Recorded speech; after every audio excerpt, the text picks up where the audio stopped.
We're very pleased to see people entering the webinar from many parts of the world. So please don't hesitate to also write in the chat where you're coming from.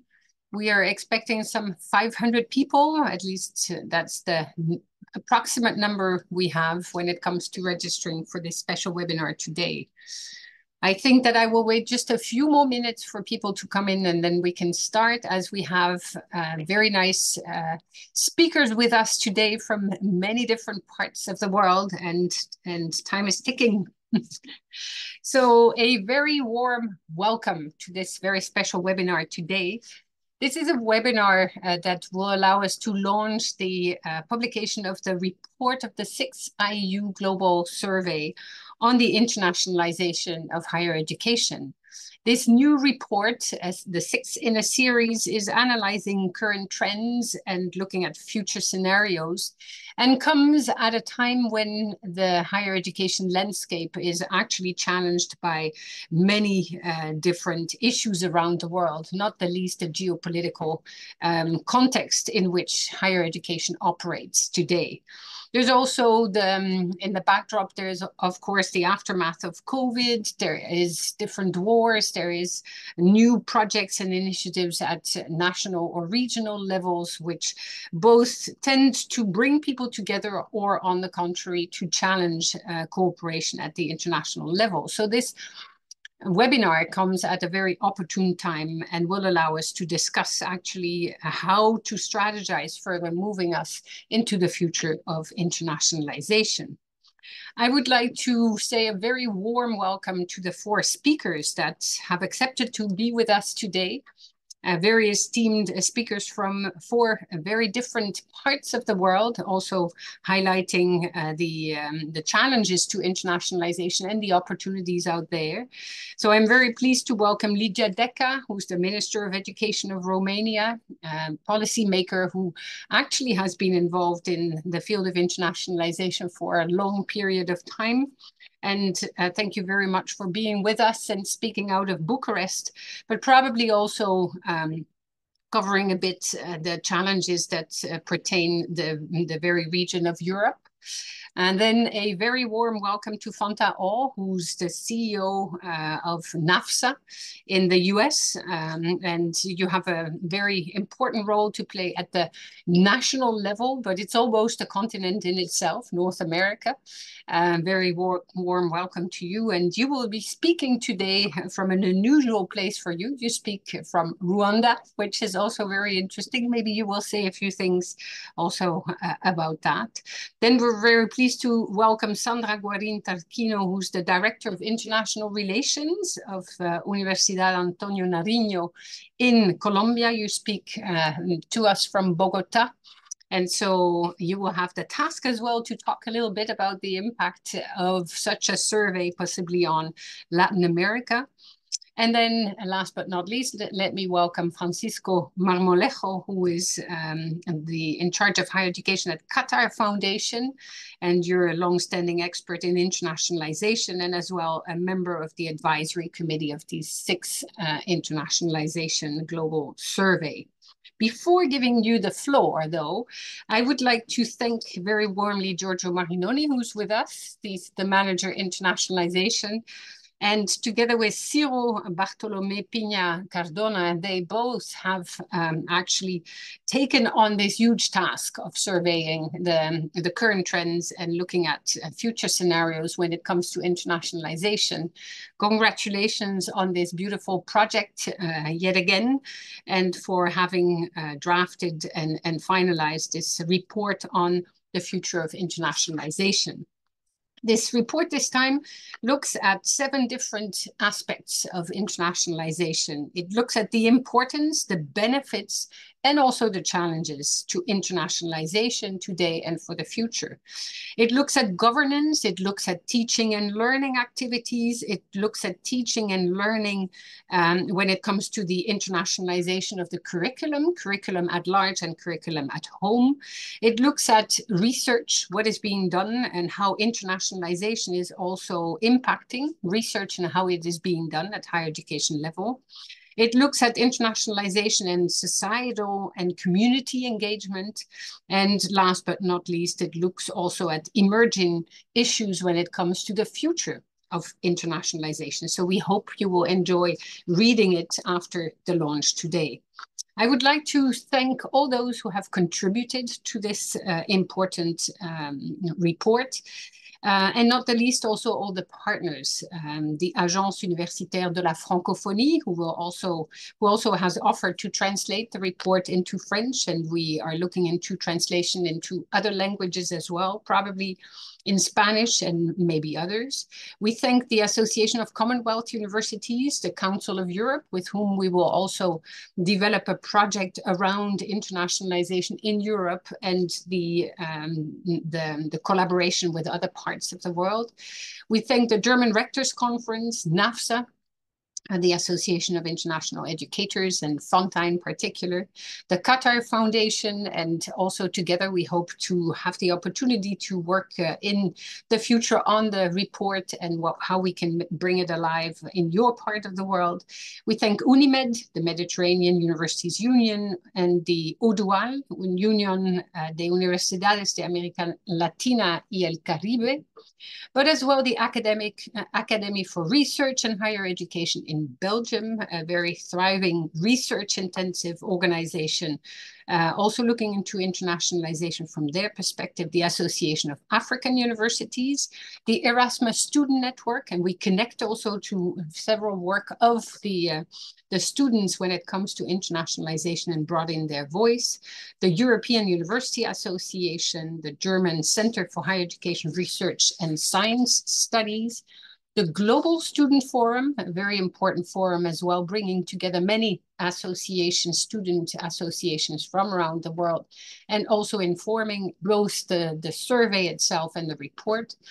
Then the Inter-American Organization for Higher Education, and last but not least, the National Inter-University Council of Argentina.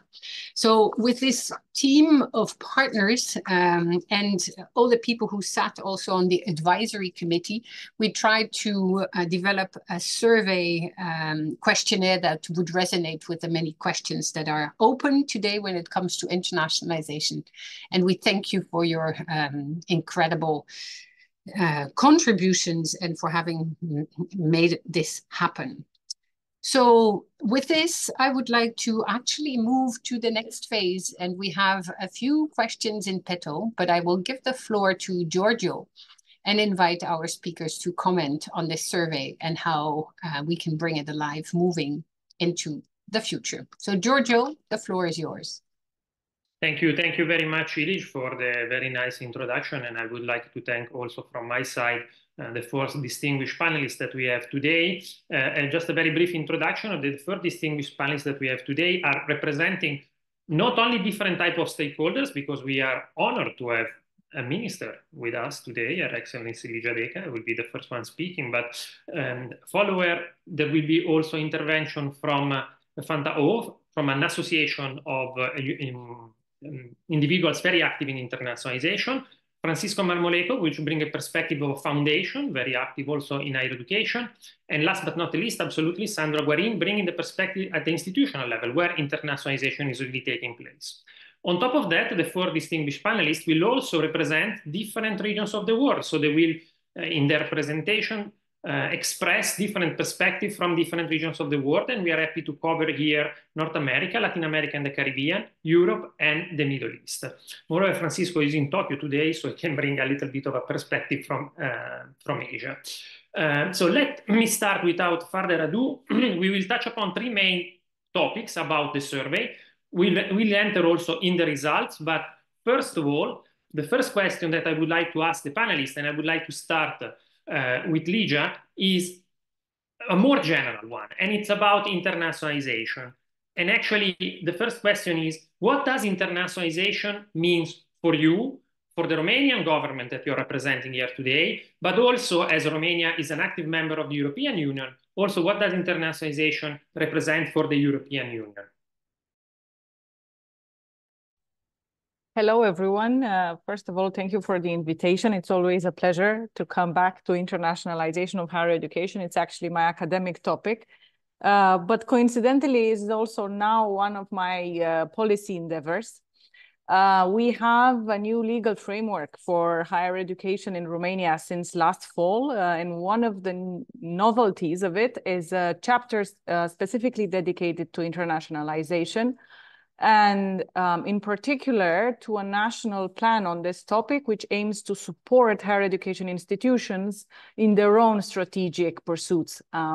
And as you have already hinted, we are in alignment with wider regional strategies in this sense. One of them has to do with the international dimension or international openness of the European higher education area, which is associated with the probably better known Bologna process, 49 countries as members, countries which are eligible for this process are part of the European Cultural Convention.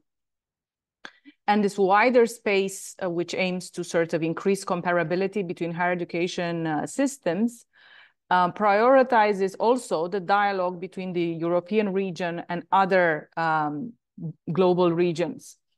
And as we have seen in the past, there have been initiatives to link through the Bologna Policy Global Forum, for example, to link the policy dialogues and the policy priorities that we have been debating in various parts of the world.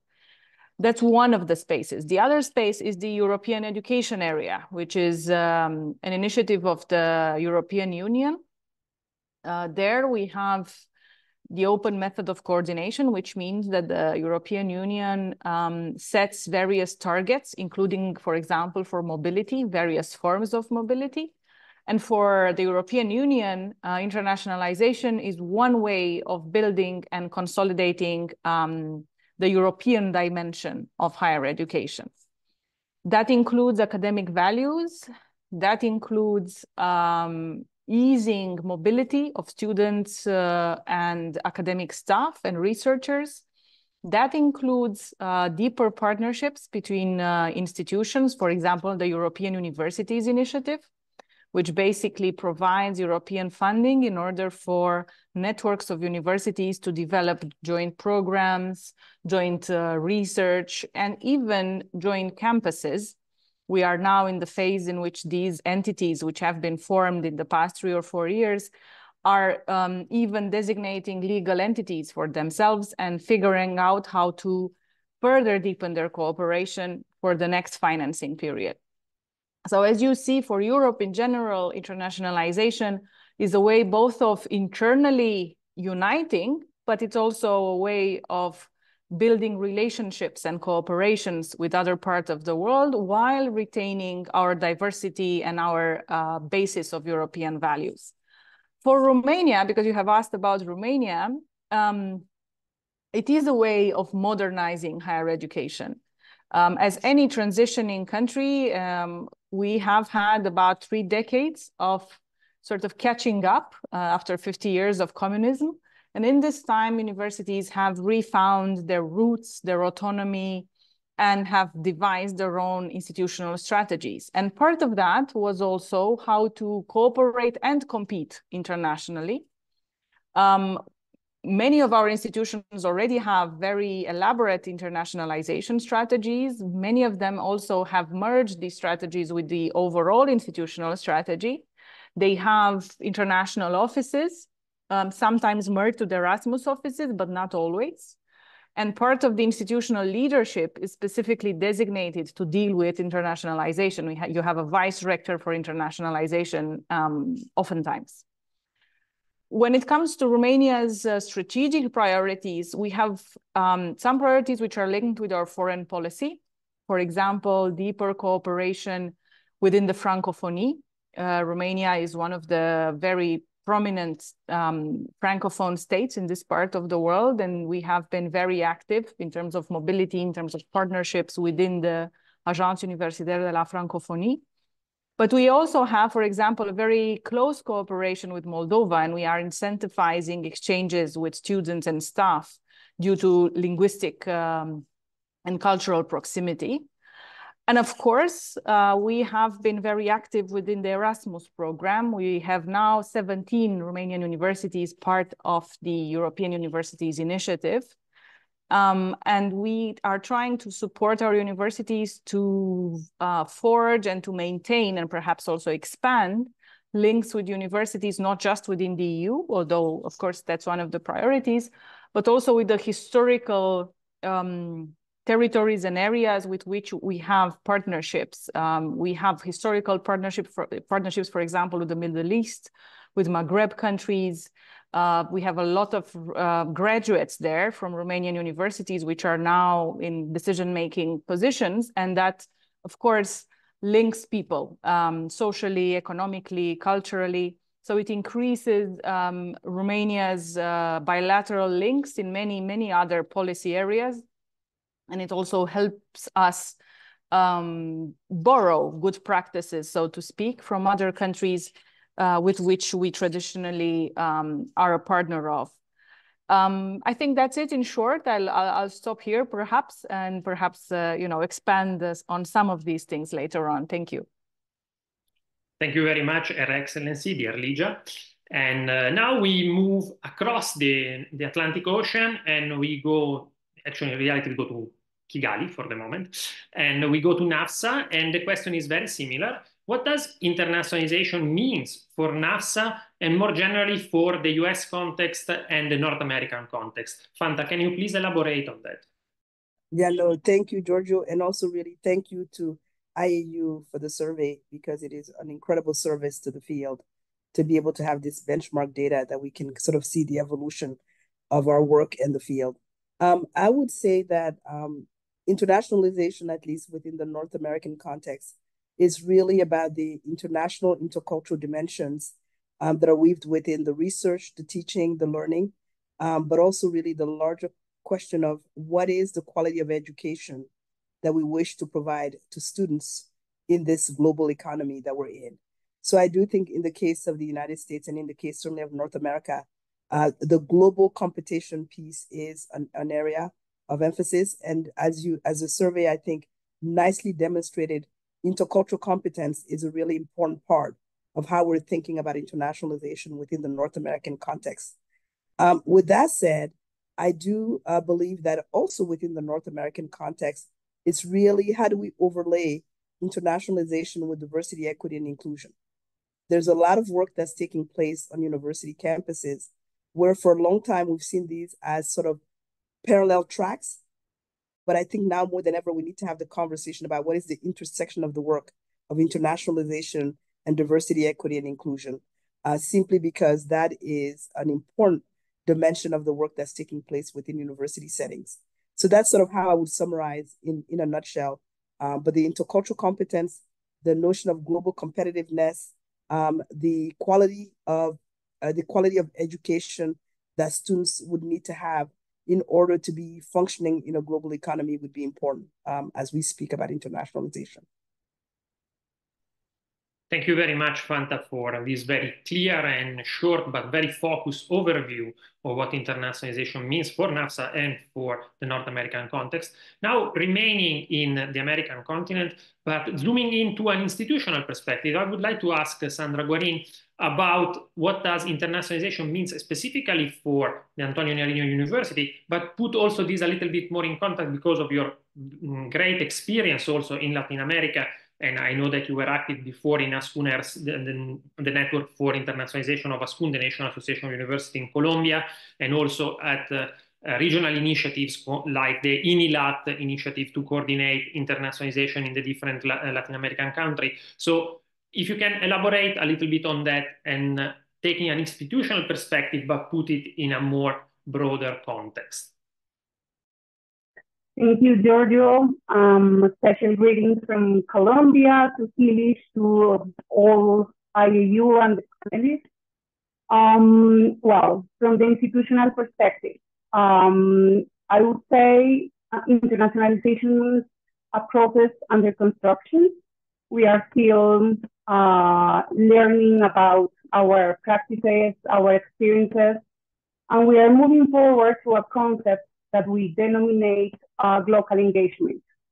So for us, local engagement means to connect to local actors, to national realities, to diverse to diversity, to equity, inclusion, and to contribute to social justice.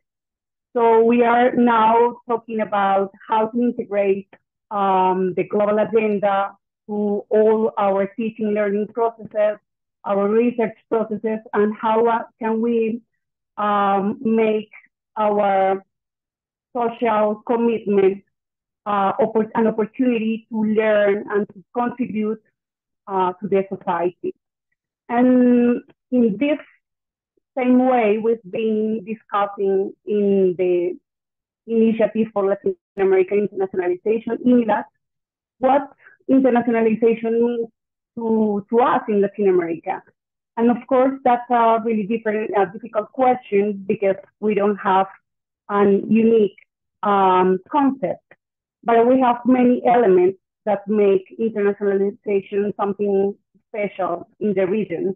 So I would like to mention this connection of internationalization with the third mission and how we connect to our most vulnerable people, to those who need the academy, but at the same time, how we learn from them and how can we talk and have that different dialogue.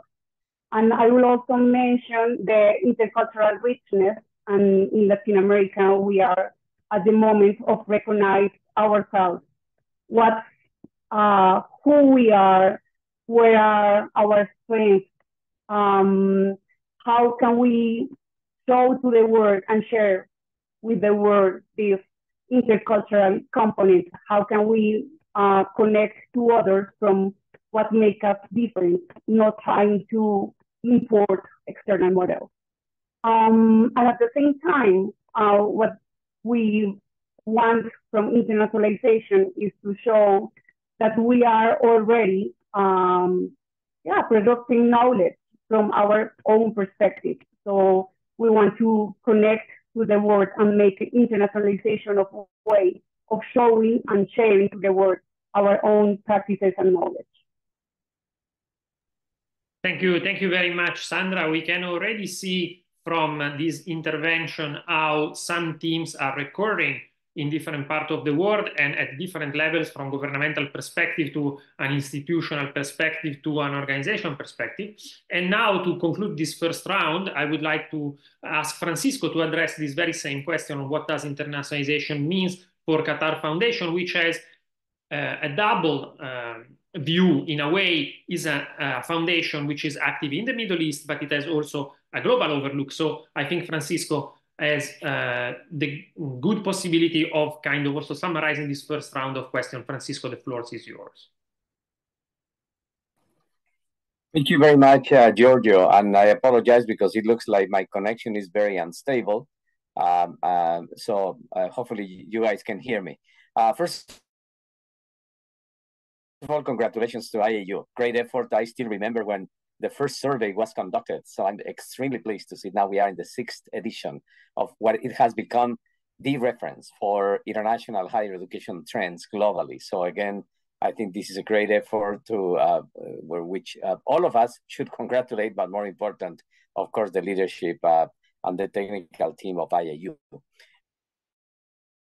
Now, regarding the sort of the, internationalization for us at Qatar Foundation means, the essence of the work of the organization. So we cannot conceive the work of organizations such as Qatar Foundation without the sense of an understanding that internationalization is key for the role that the foundation is playing. Reasons why I believe that this particular survey is giving extremely interesting hints of what are the key trends that are going to be influencing the field of international education in years to come. Now, if we go beyond the foundation and we try to see that from the perspective of the Middle East, I think internationalization poses for us both a significant challenge because it shows very clearly that there is a lot of work to be done in the region in order to more effectively embrace internationalization. But at the same time, it is also a very unique opportunity. So I like to see that from the positive perspective, because, and again, that applies to the Middle East, but also from many regions of the world, especially the ones that have not been as active engaged in internationalization historically, but for which, of course, now we see that we have a unique opportunity to leapfrog, to avoid the significant mistakes and shortcomings that internationalization has had in the past, to avoid the sort of the variations or deviations of, if you want, of the essence of internationalization. Some of the risks that are identified in the survey for us are a great opportunity just to avoid them and just not to get into what other institutions are facing, especially in countries where internationalization has become much more like a commodity, if you want. So again, it is a very unique challenge, but at the same time, what a great opportunity to, I don't say reinvent, but to adapt more effectively internationalization into the needs of the region, and also, of course, for the benefit of the students. Now, there is something that I like to highlight that I found very interesting in the report, that again, we can elaborate on that later, but I think it is important. I think in the very unique, very special, very difficult time that the world is having right now, with all the conflicts, the polarization, with all these sort of challenges that have been posed into the traditional idea of the benefits of internationalization, the fact that more and more institutions are paying attention to the social and community engagement that internationalization has and should have, I think it is an extremely important factor for all of us to take in consideration. So I am extremely pleased that not only us at Qatar Foundation, but also in the Middle East region, but also globally, there is a common recognition that unless we connect more effectively the agenda of internationalization into the social and community engagement, our effort will continue being marginal in one way, will continue being misunderstood in other way, and also will continue being sort of diverted to what it should be the main goal of internationalization. And again, we can elaborate on that, but certainly for me, that's a very important contribution of the report, and also lesson and takeaway, if you want, for the work that is being done in internationalization of higher education in the Middle East, and specifically in Qatar Foundation as well.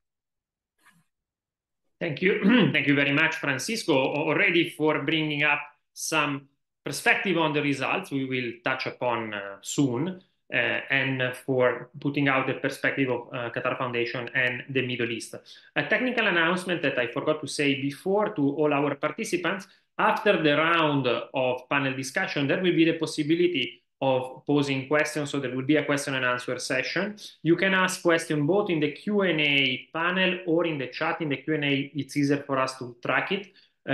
So please don't be shy. Go ahead, writing down your question, and then our panelists will be able to reply to some of them, hopefully, because there will be many. We'll have to select. But let me move to the second question of this panel. And the second question zoom in on the importance of the IAU Global Survey Series, and specifically this last edition. The question is the same for the four of you, because here it does not matter from where you see it. It's really, what is the added value, in your opinion, of this IAU Global Survey Series, and specifically of this last edition? And if you allow me a strange formulating, how do you use this kind of surveys in your daily work? What is really the way that this survey can be beneficial for you and your work? I would like to change the order of speakers now, not to go always at with the same. So I will start with Fanta. Thank you, Giorgio. So first, starting with the significance of the survey, it is incredibly important for the work that we do to have comparative data and also to have longitudinal data. Both the comparative and longitudinal are actually quite important, because it allows us, for those of us in the field, to see how over a period of time, the concept, the notion, the work around internationalization has evolved. The other benefit that it provides is allow us to understand it within our own context relative to other contexts as well. And so that's an incredibly important part of the work that I think the survey provides. And as Francisco said, this is the 6th survey. So we have now the benefit of both comparative and longitudinal data that helps us understand over this period of time where we've seen progress, but also where we've seen some regress in some cases and where there's still a lot of work to be done. So that's the real benefit and the gift of having the survey for us to be able to work with. With that said, for an organization like NAFSA, what this allows us to do is, in looking at the survey, is to zero in on what are the implications of this for North America, where we're situated, but also where we have members that are situated in other parts of the world. And I think from the conversation we had earlier, and what we can already assess from the conversation we're having, is that there's not one size fits all. And I think that's an incredibly important takeaway for all of us to understand that there's not one size fits all. We have to understand the context from which we are operating. We have to understand how the times are changing and how we as institutions, as organizations, and as societies are adapting and are in many ways reimagining it. So I think that's another important part of it. With that said, when I look at the survey and I'm looking at, for example, within the context of North America, it is important, for example, when I see that in the survey with internationalization at home, that in the case of North America, it is primarily looking at virtual learning. It tells me that there's a little bit of a deficit model when we think about North America and how we're thinking about internationalization at home.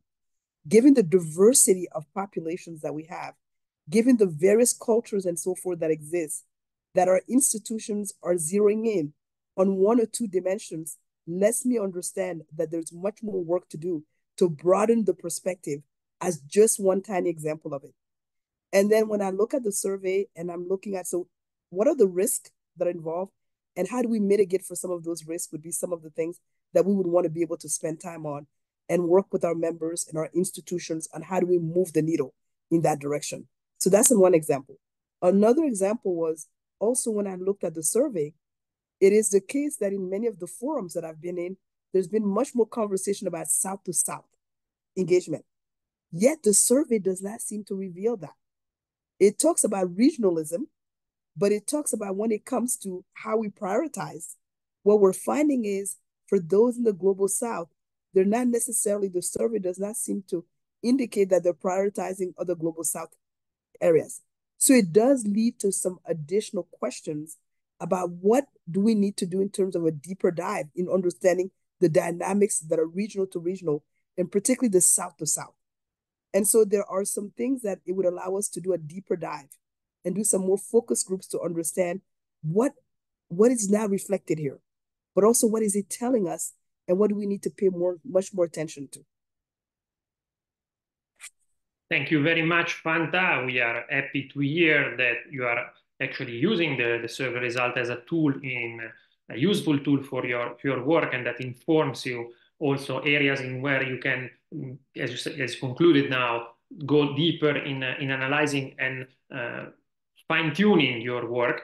And I would like now to ask Francisco if this perspective that Fanta has just presented, it's similar for Qatar Foundation, or if you have some specificities that you find at Qatar Foundation of the Global Survey Series and this specific edition in your daily work, something that is the same as Fanta presented, or something more beside what she said? Well, several observations, Giorgio, to share. First of all, at the risk of being redundant, I think it is important to insist that what Fanta had indicated, that comparability is key. And now we have a way to have a better sense of what are key trends for all of us important, and also to make comparisons with other regions of the world. So no question about the importance of this big advantage that the survey provides. Secondly, and it was related to the question that you were making about how to use it. And I think that applies again to the foundation, but applies to everybody. For us, it's very clear that the report is a key tool to sort of trigger informed conversations, sometimes shameful conversations, if you want, with decision makers of governments and organizations. Secondly, to engage in, again, informed conversations with institutional leaders. And then, of course, also to have a better sense of what intelligence is behind the topic for experts, which are aimed at further studying the topic. So those are, in my opinion, the key audiences that the survey has.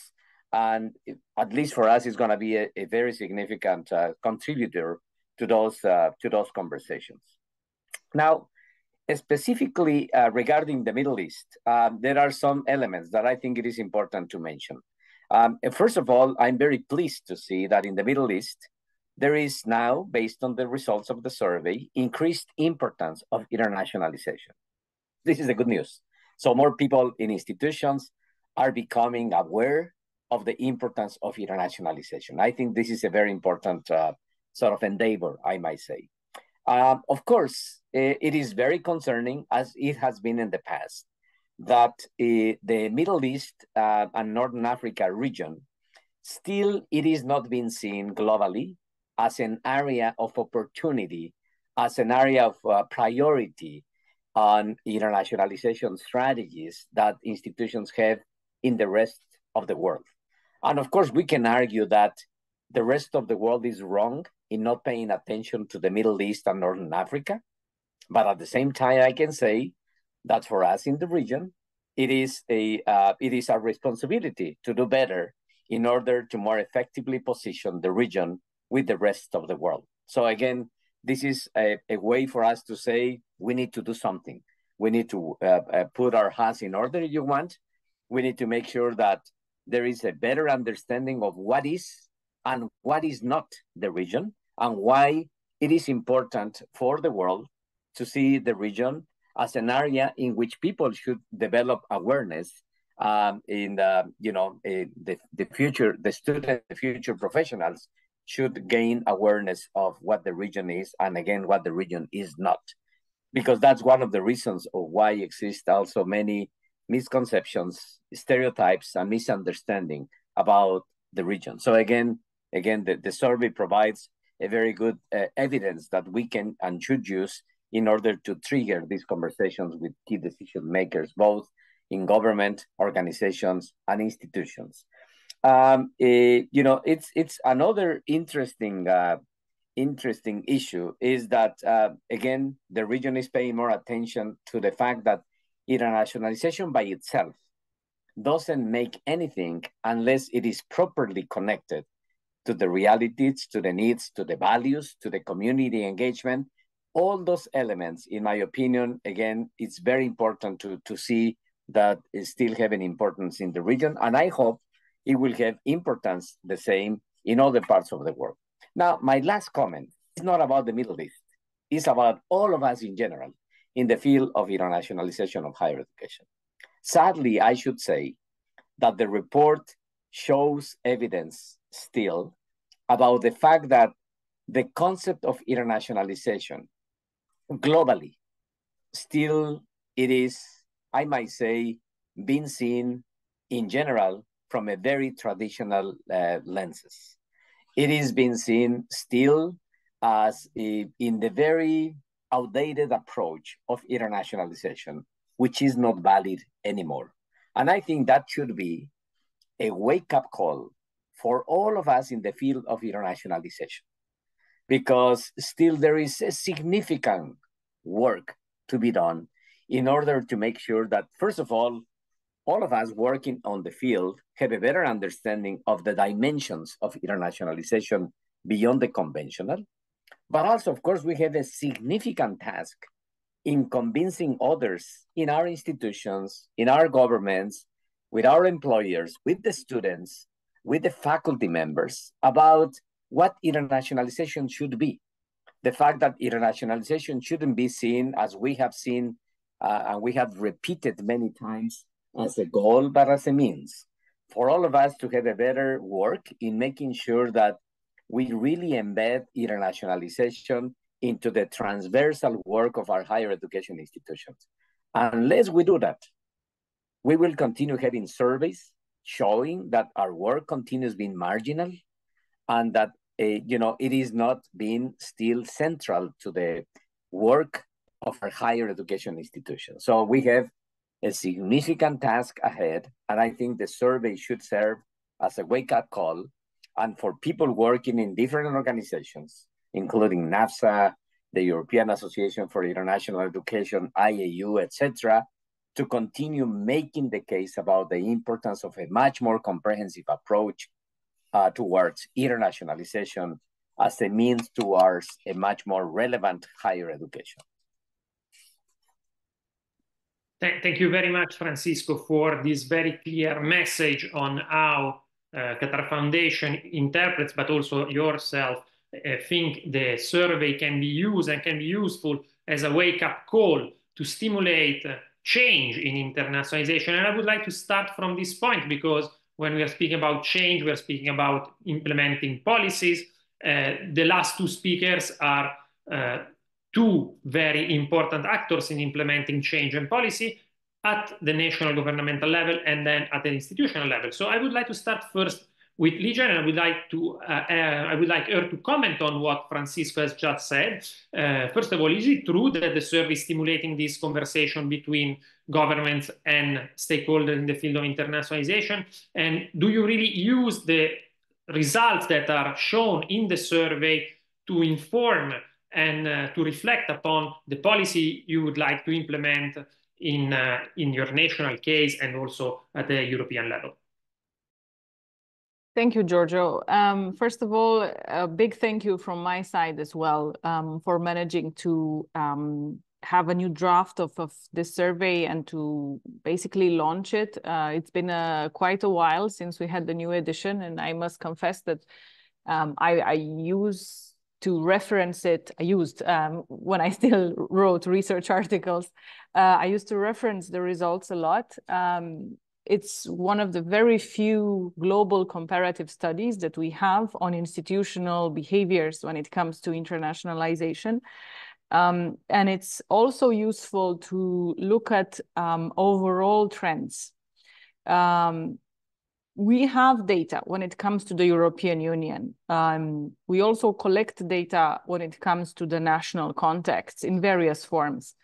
But having comprehensive surveys which also show various differences in the way in which internationalization is perceived from one region to another, I think is very useful for us also to orient our internationalization endeavors, especially if we have target areas for partnerships.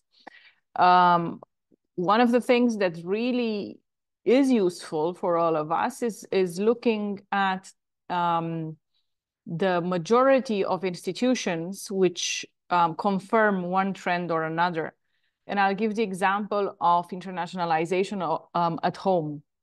I would say that internationalization at home has become a concern for the majority of institutions. And if I look at your data, I see the same. 75% recognize that it's not enough to, attract foreign students or bright minds as researchers or academics. It's also about the international outlook that they give their graduates and about the imbuing international norms and good practices in the day-to-day activities of the university.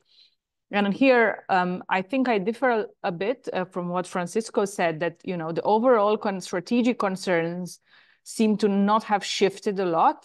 People still look at, mobility, attracting students, rankings in many cases. But at the same time, the fact that most of the institutions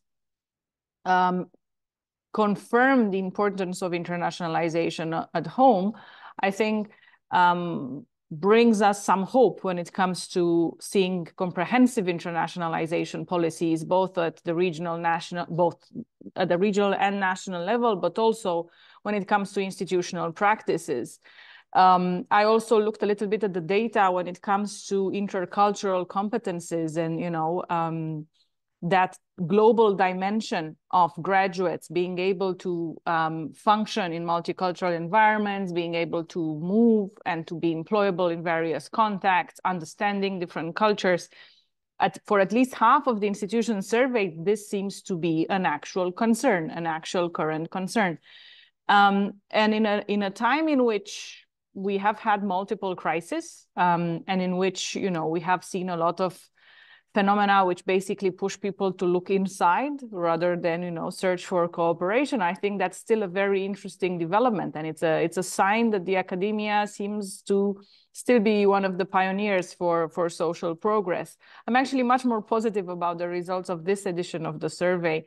I think we have seen a change in behavior with the COVID pandemic.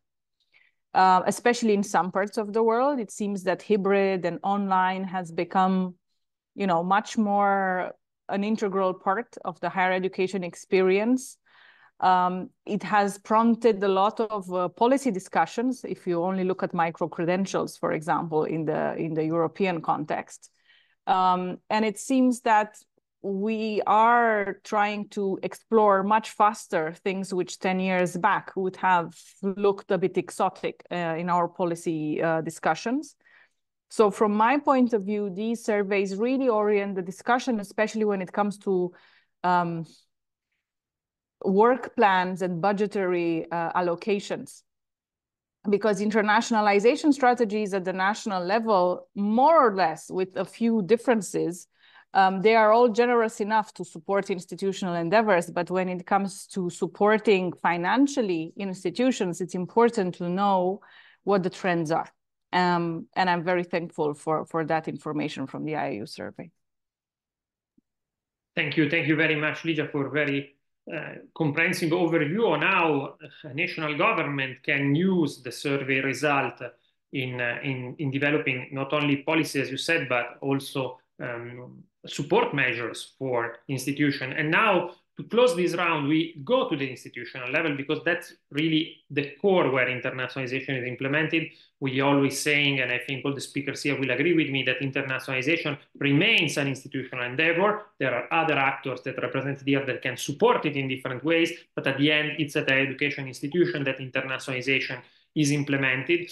And I think Sandra can really tell us about the importance of this kind of survey from an institutional point of view. Also, probably the majority of participants here in this webinar are coming from higher education institutions. And I would like to know how this survey can be useful for their daily work at the end and how they can profit from the data that is inside this survey. Sandra, please, can you elaborate on that?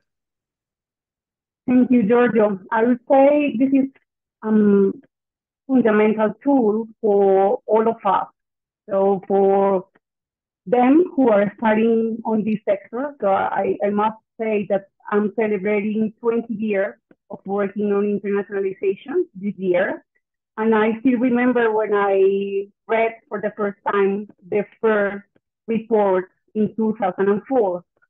So for me, it was a way to understand the potential of this sector, to understand how internationalization was moving around the different regions of the world. And I think it's the opportunity to introduce some conversations inside our institutions and also to open other conversations with different stakeholders. So I'm thinking now in Colombia, we are in the process of writing a new national policy. So I would love to pass this report to our government. And I would love to see our minister talking Ligia in an event like this, knowing what's going on around the world on internationalization and taking decisions with this data information. Definitely, this is the most useful tool for us who are designing and proposing new strategies of internationalization. So if we want to understand what's going on and what are the trends and the perspectives on internationalization, we must take into account this report. Thank you very much, Sandra. Again, from your side, we have seen how the survey result can be really used to inform policy and practice. So they are a tool that represent trends of internationalization around the world, and that can be really beneficial for the work of higher education institutions, national governments, organizations, and foundations. Now I would like to move really to the core of the results of the survey. Thank you to your contribution. You already mentioned some results that you found particularly interesting and particularly important. But I would like you again to underline maybe two types of results that you found in this survey that are on one end surprising for you. So one or two results that you found as a surprise.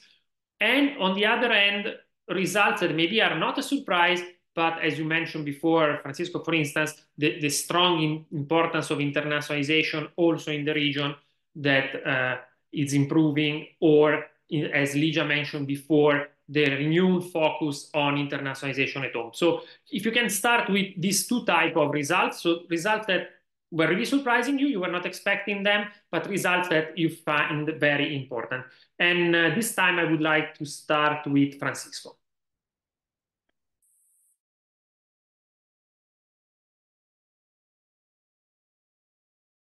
Well, Giorgio, I think I already mentioned some of the sort of takeaways for us in the region. And again, I just would like to reinforce that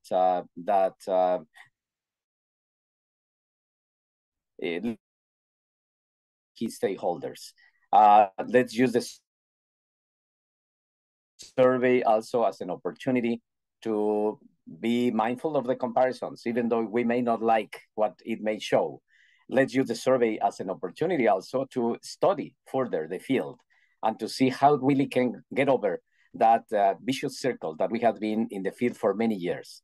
Because just think about that. How many times we have said in the past, or everybody has said in the past, for how many years? I can tell you, I have been on this field for now, I don't know, 30 some years ago. And since 35 years ago, we keep saying the same stuff. Let's forget about student mobility. Let's go beyond that. Let's think about the fact that there are 99% of students globally that don't have an opportunity for student mobility. Let's concentrate our efforts in the 99%. And all that stuff we hear and we say, and everybody keeps talking about that, but we never are able to go over. We never are able to go beyond that. So let's use this survey as an opportunity to say, okay, time to really act on this, time to really make things more effectively. And of course, that means working with all those involving government, institutions, employers, faculty members, students. You know, let's use this as an opportunity to really put in place a comprehensive strategy for internationalization. And I think organizations such as IAU have an important role to play, NAFSA and others, to do that. Thank you very much, Francisco. And then maybe I will move back to Sandra this time with the same question on really the results that have surprised you, or results that you would like to underline, again, from an institution perspective, but maybe also from a Latin American perspective. There is something that really struck you in the survey that you would like to mention. Well, actually, many things. We'll start saying that, as Francisco said, even if we are talking about a new internationalization, we are still in the same places in many topics. So first, Global North is a priority. So HEIs, higher education institutions around the world, continue prioritizing the Global North in their internationalization processes. So there is something that it's very particular, and it's I want to read it. With the exception of inter-regional collaboration, Latin America and the Caribbean, North Africa, the Middle East, and Sub-Saharan Africa are always considered the least important by all other regions, and particularly by each other. All these regions are considered part of the Global South, and the results show how interregional South-South collaboration is definitely not considered a priority. So I think this is a very important point, and we must consider that for the future if we really want to talk about a new internationalization where we take into account new and different voices. We can see how in global South cooperation, so it's still the same. We've been talking the last years about the potential of global South. And although we have made progress in our exchanges from dialogue and global South initiatives, are still in initiatives and have important challenges such as distance, financing, maybe a little knowledge among the actors of this global South, but we need to keep on this. We need to open more spaces and open more dialogue. I would like also to underline that intra-Latin American relations now are considered a priority by the region, and I would like to underline it because for many, many years, we Latin Americans, we weren't considered a priority, not either ourselves. So at least now, for the first time, we are saying that intra-Latin America cooperation is a priority. And this is, I think, something positive, and initiatives like INILAT and others are showing that we can work intra-Latin America, we can collaborate, we can open new spaces as the LATAM, the COI Latin American network, that I would like to invite you to participate and to know more about it. And talking about COIL, it takes me to another point that I think is very important, and it's the virtual internationalization, that it's another result of the report that I find very important and interesting. And according to the report, 77 of institutions of higher education are now working on virtual internationalization, what is a good, I think it's something good. But I would like to underline that in Latin America, we are over 90% of institutions of higher education working on virtual internationalization. So this is a huge opportunity to maintain engaged and new ways of collaboration, and to show that finance is something important, but we have a new way of collaborate and to connect and share and exchange knowledge and practices around the world. Yeah, I will leave here because I have many things to say. Thank you, Sandra. Very important. I think you touch upon two very important subjects: the global cooperation and differences between South-South cooperation, interregionalization, a phenomenon that is happening in the majority of regions, as shown by the survey result, but not in all of them, and still the predominance of the global north when it comes to cooperation, but also hope for change thanks to new improvement. We saw as you mentioned, also you mentioned COIL, you mentioned virtual internationalization. And I would like to use these words and this subject that you underlined to address FANTA, because first of all, you mentioned it already, FANTA, before, an over focus in North America on a narrow aspect. You kind of use the opposite argument of Sandra, saying that in North America, maybe there is too much emphasis only on virtual internationalization and lacking a more global perspective.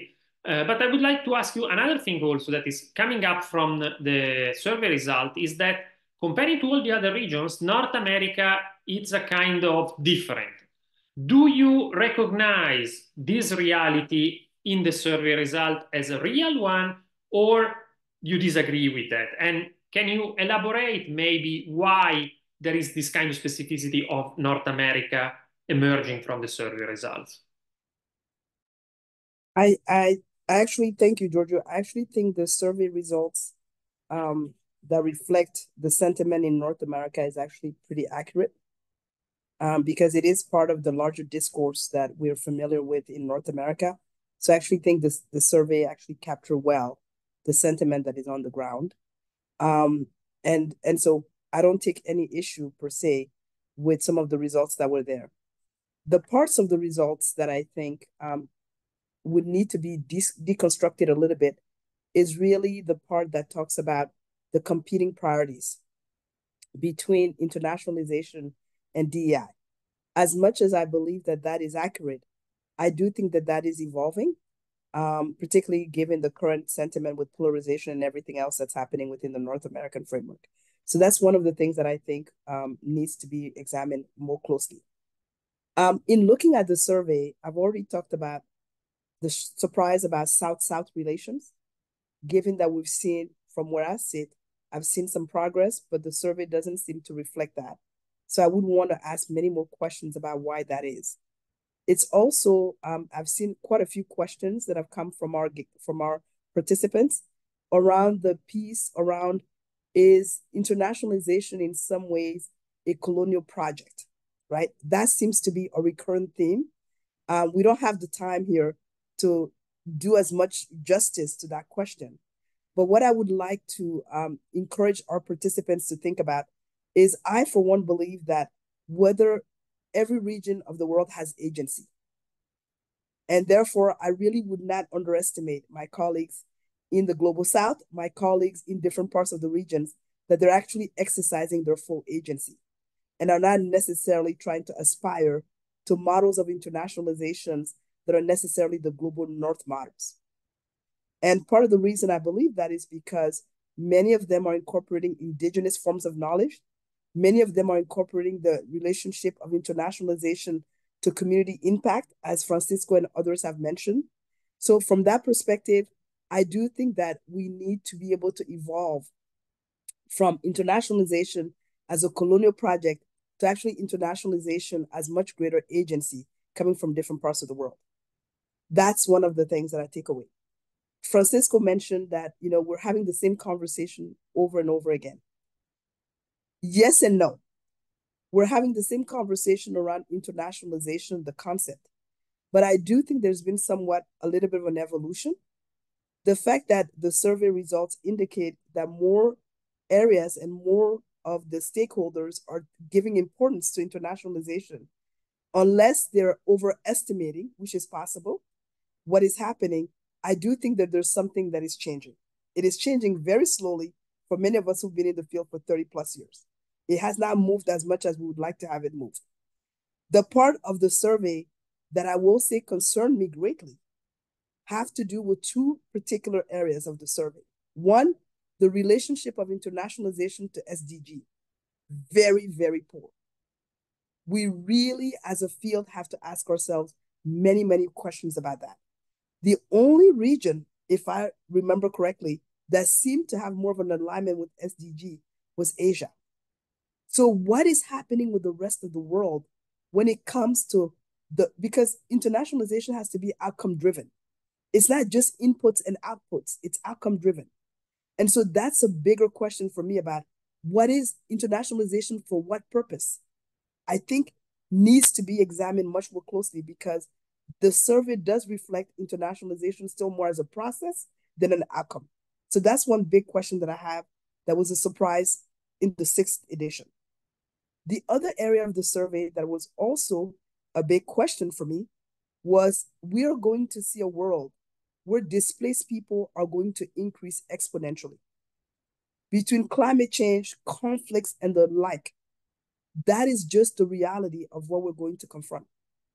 And it was clear in looking at the survey how institutions are in many ways dealing with issues of migration, issues of displacement. The survey seems to indicate that Europe seems to be the one that is at the forefront of knowing how to respond to that. The question again is, what is happening with the rest of the world in relations to that specific dimension of internationalization? Gives me pause. Because again, it has to do with outcomes, not inputs and outputs.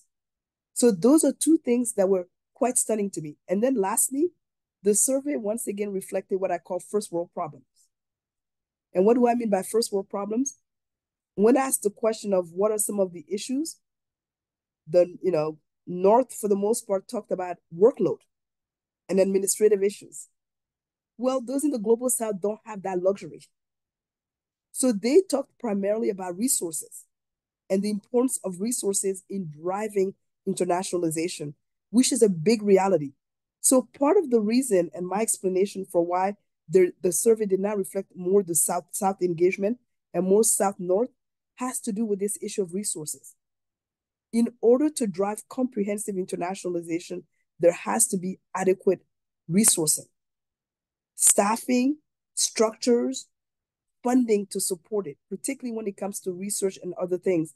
And yet, once again, we're confronted with the larger reality of it is not appropriately resourced in our institutions. So I will stop there. Thank you very much, Fanta, for opening up a very interesting line of discussion, which will probably need other 2 or 3 webinars, which were already brought, as you mentioned, in the chat. And I'm very happy to see that parallel to our panel discussion here, there is also some discussion going on among the participants. And I think these webinars are also meant for this specific purpose. So I'm very happy to see that there are all these topics that are brought to the forefront. For instance, you mentioned the very important role of internationalization that should be outcome-based and not only input and output-based. And which are the output of internationalization?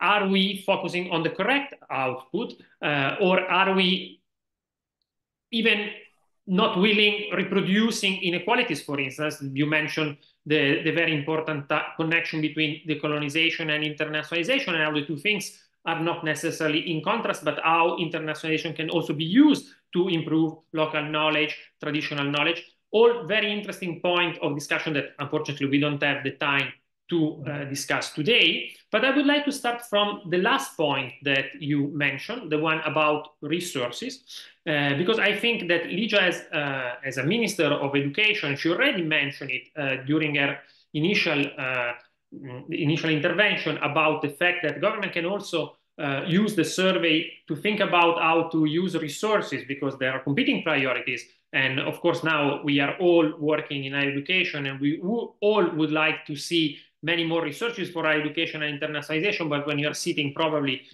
in Ligia's chair and you are having ministerial meeting, you probably have to deal with many different priorities. So I would like to ask her again to comment from this point of view, and also if she has any other thoughts or any other results that really surprise her. We are very curious to see which these results are. Ligia, please.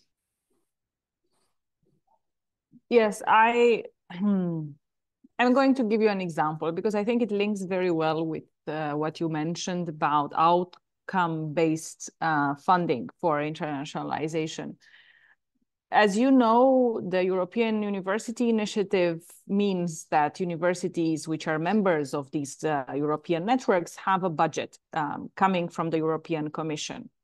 In many cases, national governments also support their national higher education institutions, which are part of these projects, with supplementary funding.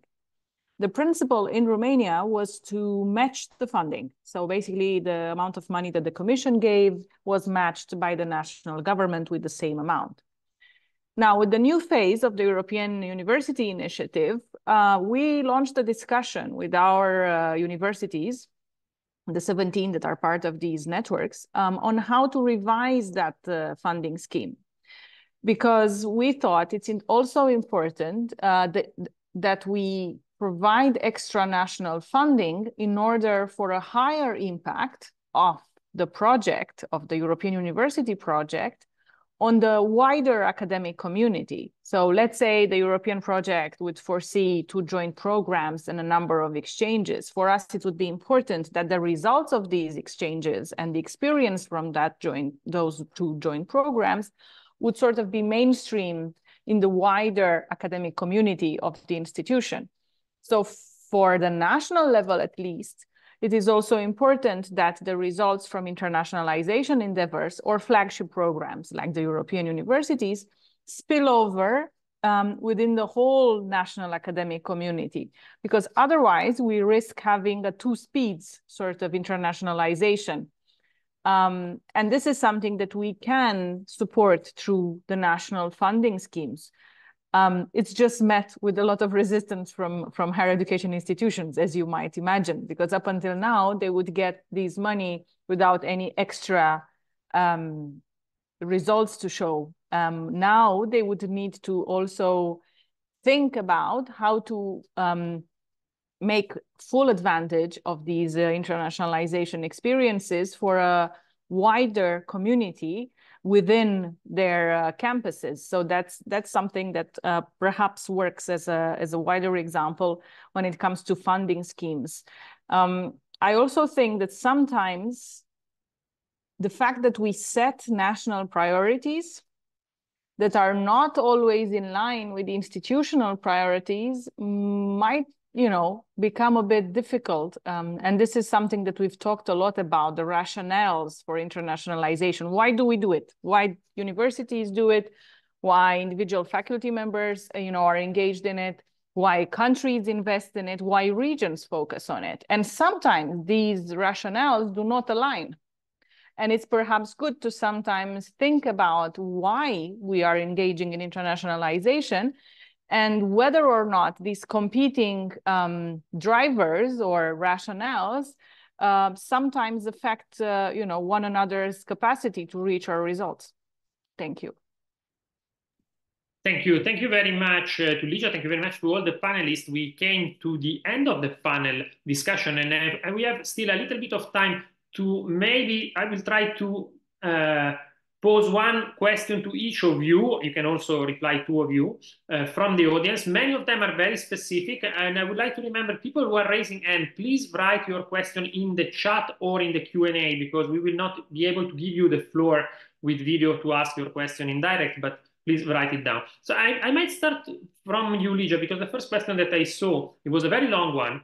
And in a way, it's correlating with our discussion that we had between the regionalization process and the priorities of different regions. And the question was asking if there is the possibility, it's more a fear of, from the university point of view, saying in Europe now that we have very strong regionalization process and also with the European University Initiative, is not there the risk that Europe is kind of focusing too much inwards and all these initiatives are kind of removing resources and attention from the collaboration with other regions of the world?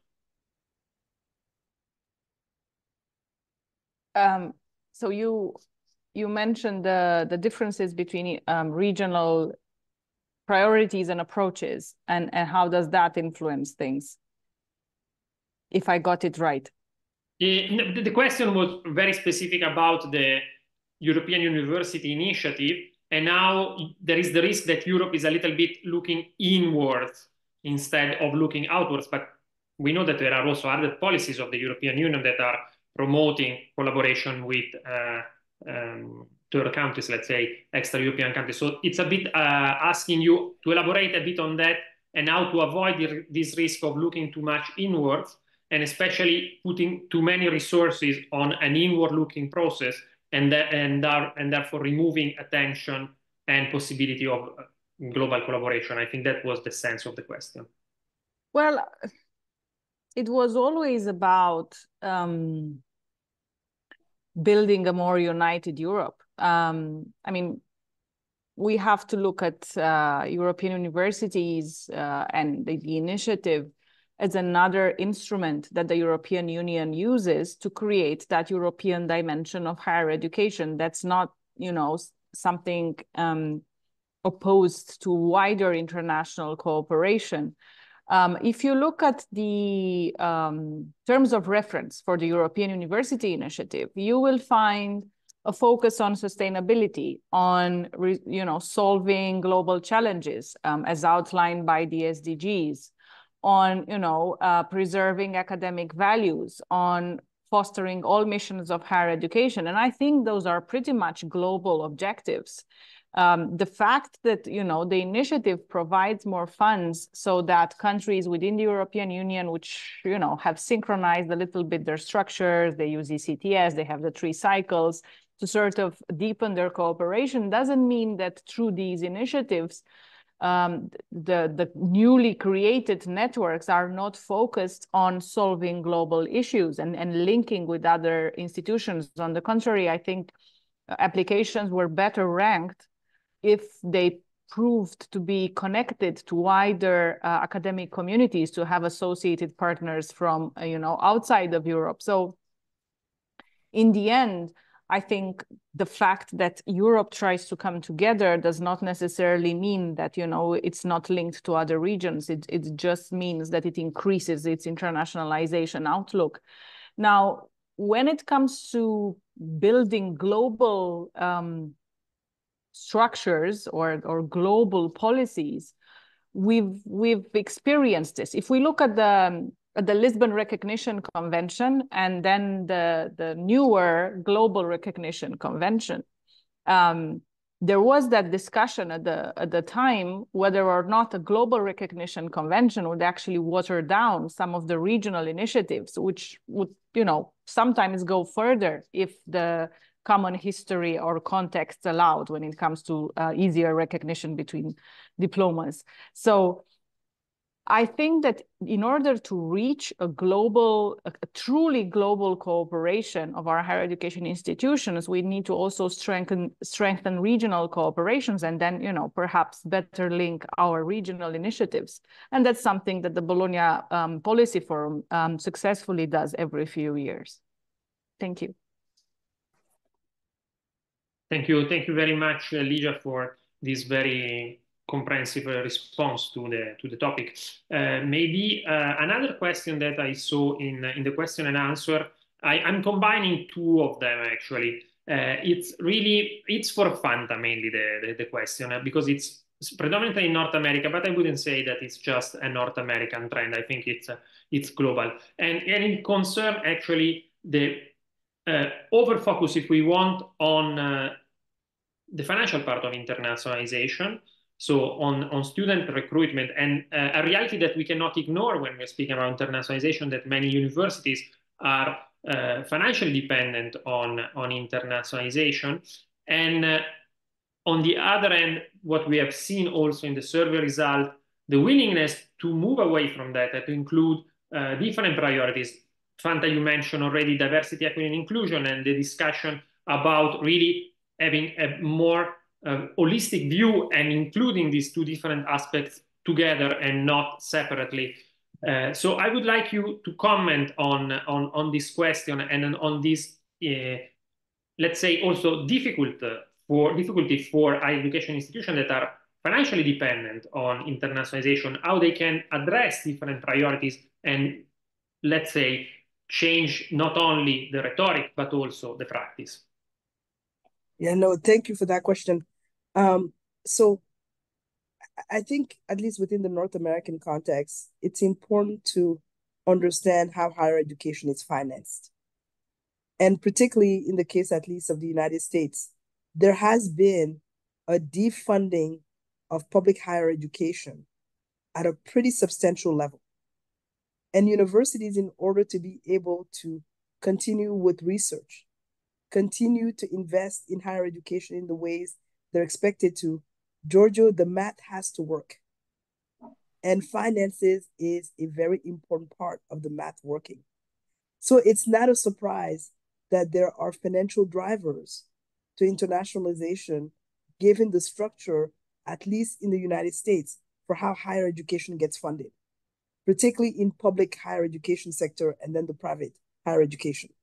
So yes, it is expected, and we saw from the survey that mobility seems to be a big driver for North America and some other places, and I think that's going to be one of the cases.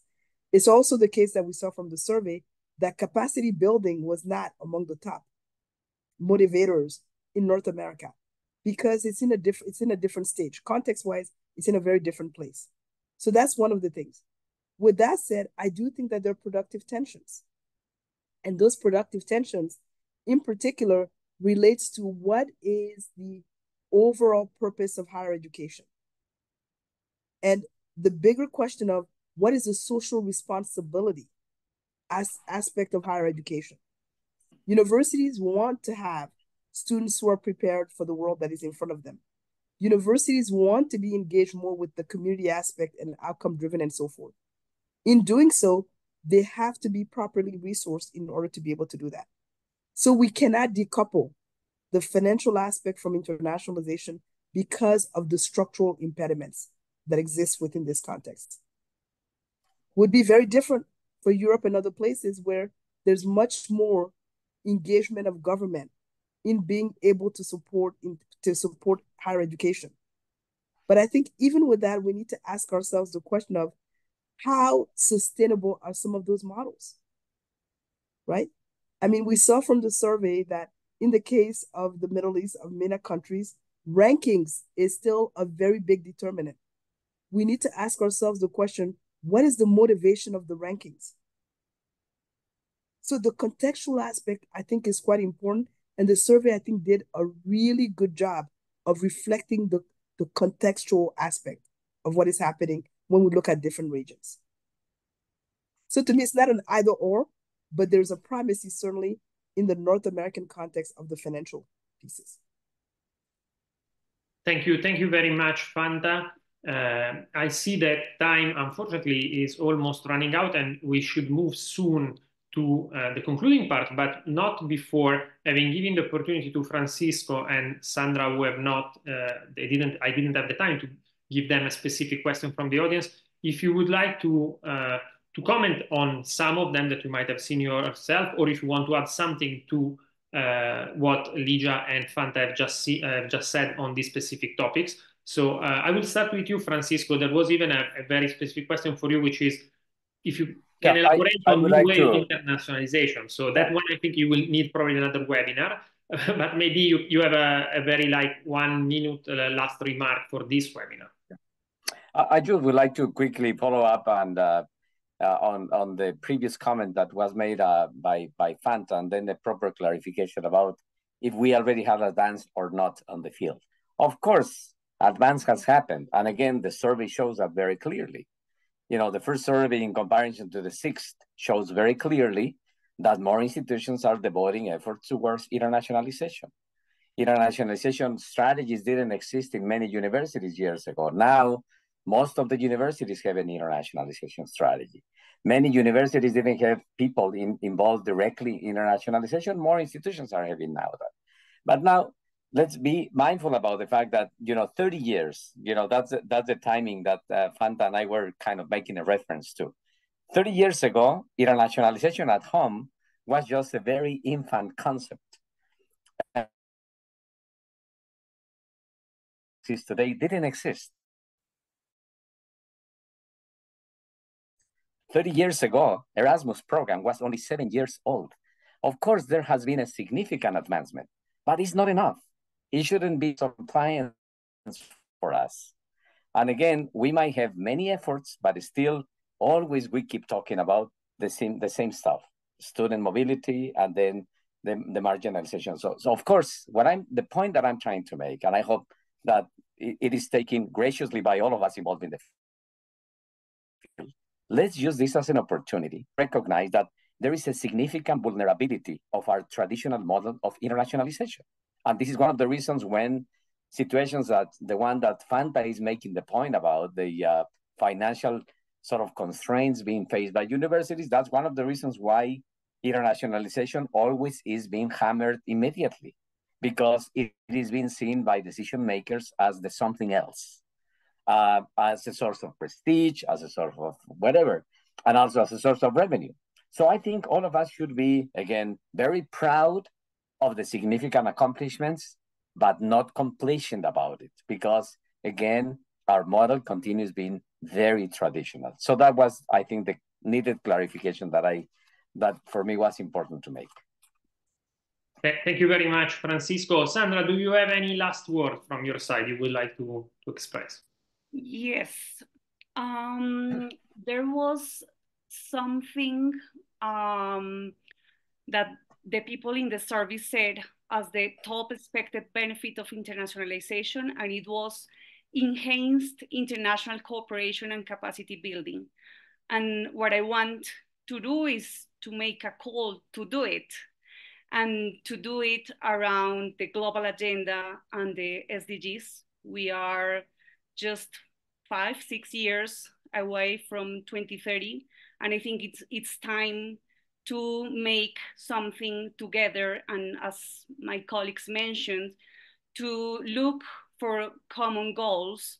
And also in the survey, one of the results said that there is no common future priority at the global level. And I think this is something to take into account, because we need a global goal, a global future, and that global future is the global agenda and the sustainability of our planet.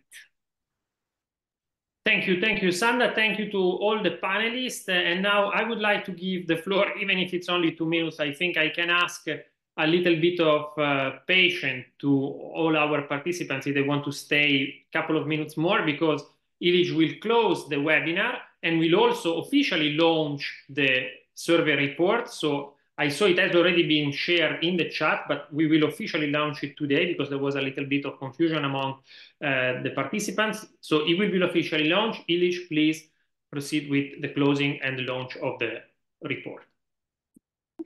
I would like to thank the speakers for this incredible conversation, which shows that this report is actually going to travel very far. There are many aspects of it that need much further conversation. The questions in the chat, the questions in the Q&A, the comments that we received, we will collate and we will try to address separately as well. We will definitely get back to everyone with links also to all who registered. That's a question that has been posted on several occasions. So the book has been published open access and is available to all. There is also a summary report that is available online on the link that you see on the website. But there will be also other aspects of the report that will be developed a little bit further in other forms and shapes also together with our partners. What I see is that this report is really an opportunity for people to use it to revisit what they do when it comes to internationalization. That was an open call by Francisco, by Lydia, by Sandra, by Fanta. I think that internationalization is still one of the biggest promises of higher education when it comes to addressing the challenges that we face today. It's an opportunity to look at what we do, why we do it, and what are the motivations behind internationalization, how we do it, and certainly the question, what do we actually do it for? And people have to really question themselves when they enter the field of internationalization and try to move away from the more financial aspects of it as much as they can to really revisit the way in which we can connect the world much better if we want to actually secure a better world for the many around the world. I think there's nothing against regionalization, and you made that point very clearly, Lydia. I think on the contrary, it's a beautiful opportunity to actually explore the opportunities and the positive sides of what institutions have to offer at the national level, at the regional level. You also said so, Sandra, there are new developments in Latin America, there are intra-regional dynamics that develop and offer to see the richness of a country and not always go for ranking dynamics that move everybody out of a country to go to another part of the world without even knowing exactly why and what it will provide them with. It's not the travel to a place that matters, it's the travel at a place that matters and how you actually connect with the international opportunities. So it allows to actually offer comparative approaches to internationalization, longitudinal data, as Fantas underlined it. It's a really opening up opportunity for systems to modernize themselves. Lydia, that's also one of your words. And to build these essential relationships that will make the difference moving us into the future. So it's a benchmarking tool. It's a way to look at internationalization to really increase the quality of education and teaching and research, and not simply look at mobility for mobility accessibility's sake, but really to connect the people, to connect the knowledge systems, to ensure an inclusion of different worldviews in whatever we do when we are thinking higher education. Contexts matter. They're different, and it's good they're different, and that's the beauty of it. You've heard people speak from 4 different contexts, huge contexts behind them, not only an institution or a country, but also a region, and connecting these realities at different levels through all the different aspects of higher education is essential. And that's that comprehensive approach to internationalization that you, Francisco, have called for on several occasions. It's the need to really look also at how different forms of internationalization are certainly not mutually exclusive. They're connected. They are offering different opportunities into international exposure to different ideas, to opening up instead of closing up, as is the case in too many parts of the world increasingly today. And yes, we've talked about the important relation between internationalization and community engagement, and between internationalization and Agenda 2030 and the Sustainable Development Goals. How do we want to solve any of the challenges we face if we don't understand and adopt a multi-perspective approach to everything that we do around the world? We have to connect the realities to understand better where we stand ourselves, and to see what are the opportunities and how to rejoice about the opportunities that are at our fingertips and we just don't use because we don't valorize it or we don't understand it. So it's not, the report will travel very far. People will continue to travel to different places. I hope they will definitely really connect and just not only move somewhere else to reproduce what they know, but on the contrary, to come back transformed with the opportunity to better look at the world around themselves and contribute to a betterment of society at large. So there is a huge promise in internationalization, as there is a huge promise in higher education at large. And I agree with all of you that we also together have to make the case for internationalization much more, for people to understand better what it can do, where it comes from, where it can go, where it can lead us, and why it is so important to move us way into the grand future. One of the voices that was less heard today is the voice of students themselves. And so we will have definitely, we all were students, we're no longer students, but we definitely have worked with students and with staff on the development of not only the survey questionnaire itself, but the report. And we have with us, and I don't know if you would agree for 1 minute, for maybe Ciro Pina to come in as well. He's one of the co-authors of the publication. He's traveling the world with his knowledge enhanced from one country to the next and contributing to also transforming this world. So, Giorgio, I don't know, can you give Ciro just the floor and the access to the camera? If Ciro, you want to say something also from the student perspective, I would give you the closing remarks. Can you hear me? Yes, we can now. Okay, perfect. No, I just want to say thank you from my end. As you mentioned, I think the student perspective was very much present, right? At least I believe so as a student myself, and being able to be a co-author of the survey report. I think I believe to have it to have the student perspective present throughout the entire process, from analyzing to the writing and launching of the report. So once again, I want to thank you, Hilich and Giorgio and the entire team of IAU for giving me this opportunity. It has been really an amazing opportunity for me, and I'm truly grateful for it. So thank you so much to all of you and all the panelists for agreeing on participating today, and for sharing these insightful discussions with all of us. So thank you so much. Well, this is wonderful. So a famous few last words. We will have other webinars coming up in the months to come, also digging deeper in some of the aspects that were also questioned in the Q&A and in the chat. We thank all of the participants for having been with us. I thank the speakers for their valuable time way into the night or very early in the morning, and everything in between. And we look forward to working with many people around the world on internationalization moving us into the future. So thank you very much. Have a nice morning, afternoon, and evening for wherever you are around the world. And let's continue to work on this and make a difference for the future. Thank you.